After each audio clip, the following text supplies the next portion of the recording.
हरियाणा में विधानसभा चुनाव हो रहे हैं और इन चुनावों को किसान आंदोलन, किसान और जाट मतदाता किस तरह से प्रभावित कर सकते हैं, हम लोग जानने की कोशिश करेंगे वरिष्ठ किसान नेता राकेश टिकैत जी से। टिकैत जी, आपने आज जो पगड़ी पहनी है बसंती रंग की, तो पहले उसके बारे में बता दीजिए आप। ये तो बहुत दिन से पहन रहे हैं, ये रंग तो हमारा ही तो है रंग। नहीं, आप तो कहा हरा होता है या सफ़ेद होता है ना क्यों, ये कि इस पर क्या कोई किसी का स्टे है? नहीं। अच्छा, आप ये बता दो, हरियाणा में चुनाव हो रहे हैं टिकैत जी, कितनी सीटें किसको मिल सकती है आपके मुताबिक? नाराज हैं, मौजूदा सरकार से जनता नाराज है। आप सीटें तो पता नहीं किसको कितनी मिल जाए, लेकिन नाराजगी है। नहीं, आप एस्टिमेट तो लगा रहे थे अभी कुछ। लोग बता रहे कि ना 60 सीट कांग्रेस को मिल जाएगी, बीजेपी को कितनी दे रहे हैं? को मिलेगी और 10 सीटों में बंटवारा होगा।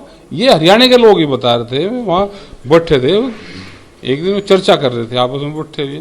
पर बीजेपी सरकार ने अभी 24 फसलों को सर एमएसपी देने की बात कर दी, कर्जे माफ कर दिए, आप उनको सीटें 20 दे रहे हैं। मतलब 10 दिन पहले देखे, ये तो चुनावी घोषणा पत्र है। जितने दिन से इनकी गवर्नमेंट है, ये खरीद करते दिखाते, जो किसान यहाँ पे बैठे, ये हरियाणा के खिलाफ तो बैठे नहीं किसान जो दिल्ली जा रहे, इन्होंने क्यों रोक रखा है इनको?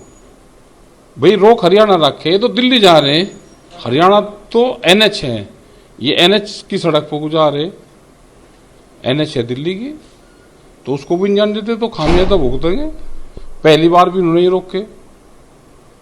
तो टिकैत जी, आप 90 में से 60 सीटें आप कांग्रेस को दे रहे हैं। आपने बोला कांग्रेस को दे रहे हैं, तो इसका मतलब है आप कांग्रेस के साथ हैं? नहीं, मैं नहीं साथ में, वैसे मैं साथ में क्यों उतना किसी का, मैं किसी के साथ नहीं। गांव के लोग बताते हैं, वे हिसाब जोड़ रहे थे कि जी 90 सीट है, 90 से 60 तो इन पर चली जाएगी, 20 बीजेपी पे चली जाएगी, 10 सीटों में जो एक का दल वो होगा उनको चली जाएगी, तो 10 सीटों पर रोड़ा होगा जो भी होगा। तो आपके मुताबिक जो नुकसान बीजेपी को होगा या हो रहा है, उसके लिए किसान के आंदोलन जिम्मेवार है? भाई कमती बत्ती हो जाए तो देखो, जिसकी सत्ता रहती है उससे नाराजगी होती है।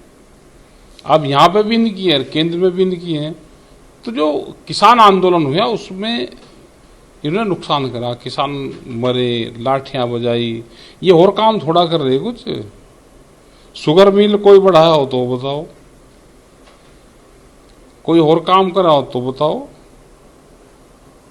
नहीं तो पहले तो हरियाणा था कि आधे देश की तो फसलें खरीदता था हरियाणा, अब हरियाणा के किसान की नहीं बिकती, और लाठी बजा में फ्री में। पर मोदी जी आए थे, वो तो बोल रहे थे हमें एक दाना खरीदा है फसलों का। कहाँ खरीदा? अगर दुनिया में झूठ बोलने का कंपटीशन होने लगा, खेल होने लगे, तो भारत सरकार के नेता सबसे ज्यादा जीतेंगे। इनका एक कंपटीशन होना चाहिए। अब सुप्रीम कोर्ट में सुनवाई चल रही है शंभू बॉर्डर को लेकर। सुप्रीम कोर्ट ने सलाह दी है कि भाई किसानों को मनाया जाए ताकि वो ट्रैक्टर आगे न ले जाए। आप क्या समझते हैं? अब देखो, किसान बिना ट्रैक्टर के तो क्या करेगा? सुप्रीम कोर्ट की बात तो वैसे ही मान लेगा, लेकिन किसान भाई आण नहीं तोड़ देगा। किसान बिना ट्रैक्टर के क्या करेगा? बिना ट्रैक्टर जाएगा? बिना ट्रैक्टर के किसानों का क्या है? तो आपने अभी एक बयान दिया था कि अगर इतने ट्रैक्टर दिल्ली में पहुंच गए तो बांग्लादेश जैसी सिचुएशन हो जाएगी। नहीं, ये नहीं कहा हमने। वो कुछ प्रेस के लोग क्वेश्चन पूछ रहे थे, अक्षमता वो हट जाए, प्रधानमंत्री हट जाए, मगर भाई हमको तो जानकारी है नहीं। जब दिल्ली में लोग गए, 4 लाख से ज्यादा ट्रैक्टर थे, 25 लाख आदमी थे, तो हमारा तो उस टाइम पे भी ये था कि कानून वापसी हो। सत्ता वापसी का नारा लगा ही नहीं था। अगर सत्ता वापसी का नारा लगाते तो उस दिन बहुत लोग थे। सत्ता तो जिसको लड़नी वो लड़े, अपने काम करें, कोई पार्टियों को हम इस उसमें नहीं है। तो ये बयान दिया था हमने।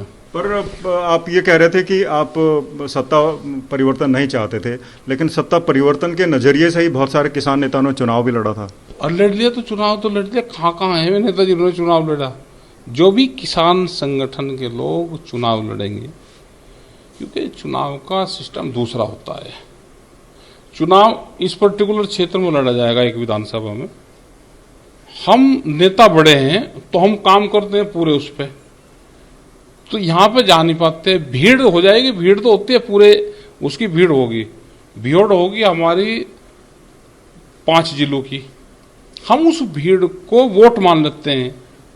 वोट मिलेगी हमको पर्टिकुलर एक क्षेत्र से, उस क्षेत्र में कोई भी किसान नेता काम नहीं करता क्योंकि हम बड़े नेता हैं, तो यही कारण है कि वो चुनाव हार जाता है। पिछले चुनाव में आह्वान किया गया था किसान संगठनों की तरफ से कि भाई बीजेपी का विरोध करो, उनको गांव में ना आने दो, उनसे सवाल पूछो, और प्रचार भी नहीं कर पाए थे लोकसभा चुनाव में भी। अब की बार भी इसी तरह का विरोध होगा हरियाणा में? करो भाई, उनका तो इंतजार कर रहे लोग, उनसे सवाल जवाब करेंगे। विरोध क्यों करो, उनसे सवाल जवाब करो। उनसे फसलों के रेट क्या है, कब बढ़ेंगे, इतने में वोट मांगे तब अपनी बात करो, उनसे तो सवाल जवाब करने चाहिए। तो आपको लगता है सर कि जिस तरह से आप भाजपा का विरोध कर रहे हैं या किसान संगठन कर रहे हैं, किसान कर रहे हैं, उसका बेनिफिट सीधा सीधा अपोजिशन यानी कांग्रेस को जाएगा? भाई किसको होगा, हम क्या ज्योतिषी हैं, किसको होगा?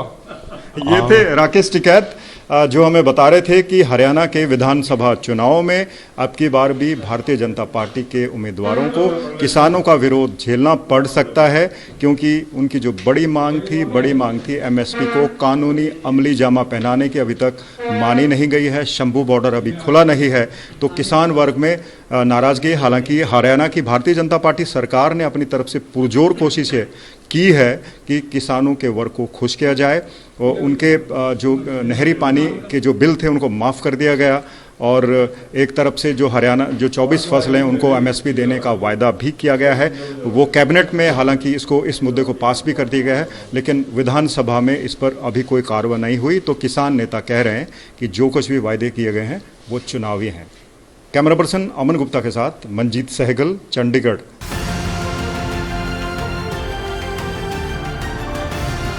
किसान तक खाना है तो उगाना है, किसान तक खाना है तो उगाना है, किसान तक खाना है तो उगाना है, किसान तक खाना है तो उगाना है, किसान तक खाना है तो उगाना है, किसान तक खाना है तो उगाना है।